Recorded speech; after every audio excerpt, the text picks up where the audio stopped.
L'agence Sovimo vous présente les clés de l'immobilier. Visez haut, visez beau, visez Sovimo.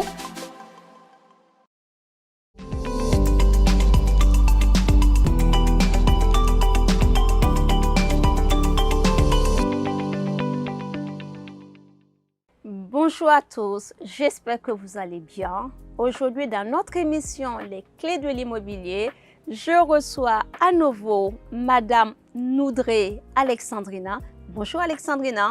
Bonjour Assia. Aujourd'hui, la thématique que je vais aborder avec Alexandrina va concerner le préavis de départ. Alexandrina, que pouvez-vous nous dire sur le préavis de départ? Concernant le préavis de départ ou bien le congé, en tant que propriétaire ou en tant que locataire, nous devons respecter des règles qui sont donc stipulées dans la loi. Ainsi, si vous êtes propriétaire ou locataire, vous pouvez donner votre préavis donc de départ ou le congé par lettre recommandée avec avis de réception ou encore à l'aide de l'intervention d'un commissaire de justice ou bien l'huissier, et aussi donc remettre en main propre à l'agence ou au propriétaire la lettre de congé de départ. Donc au jour d'aujourd'hui, on sait qu'aussi bien le locataire comme le propriétaire peuvent donner congé chacun de leur côté. Quelle est la différence qu'il existe du côté du locataire quand il est dans un logement vide ou meublé? Effectivement, il y a une différence lors du préavis.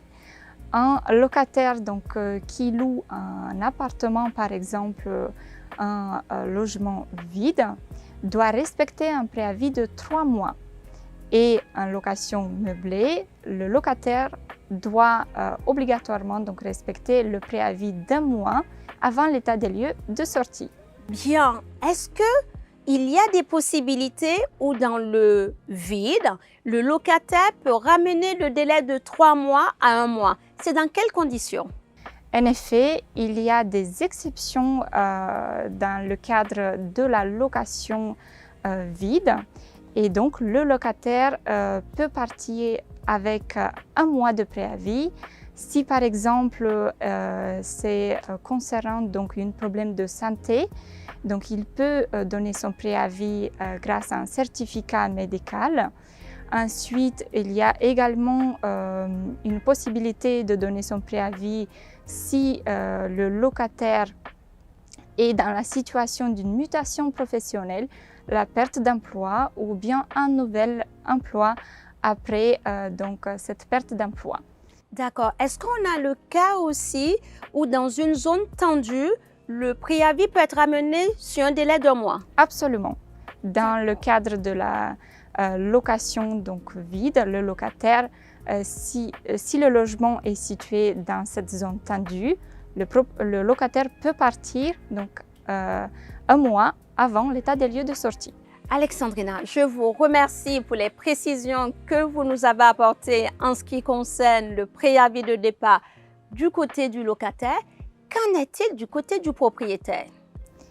Concernant le propriétaire, ce dernier donc, doit donner congé ou son préavis. Dans le cadre de la location meublée, il faut qu'il respecte donc un préavis de 3 mois avant la date anniversaire du bail des locataires.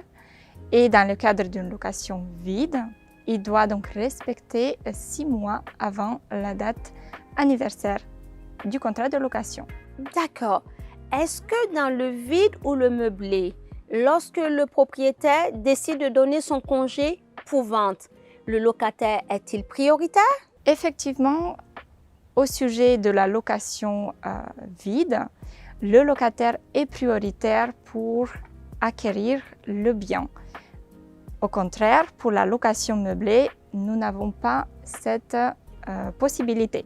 D'accord, donc je comprends que pour la meublée, nous n'avons pas d'obligation à demander au propriétaire de stipuler le montant de la vente et de donner la priorité à son locataire. Absolument. D'accord. Dans quelles conditions, alors on sait qu'il faut 6 mois ou 3 mois qu'on soit sur du vide ou sur du meublé, mais quelles sont les conditions qui peuvent permettre à un propriétaire de donner son préavis dans le cadre d'une location vide à l'année? Le propriétaire peut donner son préavis sous condition qu'il va vendre son bien.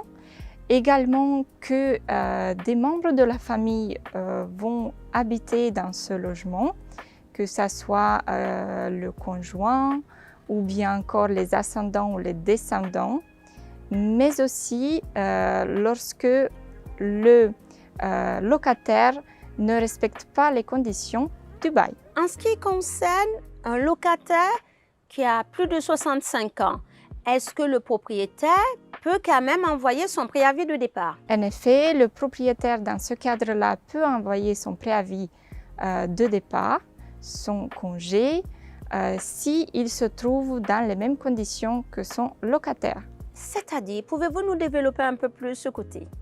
Alors ici, donc, si le propriétaire se trouve dans une situation délicate et donc au niveau de ses ressources, mais également concernant la santé et aussi l'âge, alors ici, donc, oui, le propriétaire peut récupérer son bien. Donc, du coup, un propriétaire qui a plus de 65 ans, qui a des revenus faibles, peut quand même envoyer son préavis à un locataire qui serait dans les mêmes conditions. Tout à fait.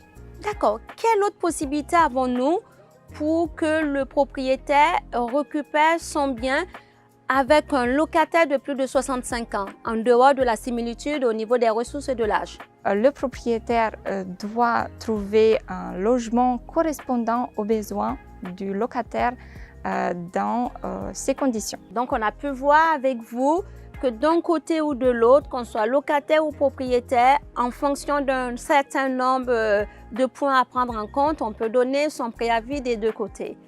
J'ai été ravie de présenter cette émission aux côtés d'Alexandrina qui nous a apporté son expertise en ce qui concerne le préavis de départ. Alexandrina, merci encore pour toutes ces précisions. Merci beaucoup, Vassia. Merci à vous, Alexandrina.